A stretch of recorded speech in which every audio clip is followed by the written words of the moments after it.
Hello guys, in this video I will tell you how to fix Alinma bank app not working problem. So it is easy and simple, so please watch the full video. So let's get started.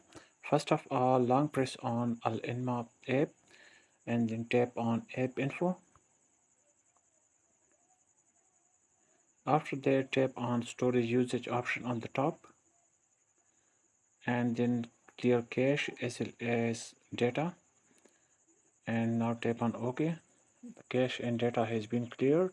Now close this app and go to Google Play Store or App Store if you are using iOS or iPad.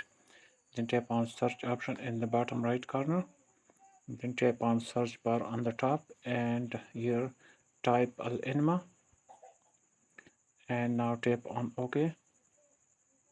Now Alinma app has appeared. So here you will see update button option. So simply tap on that button to update this app to the latest version.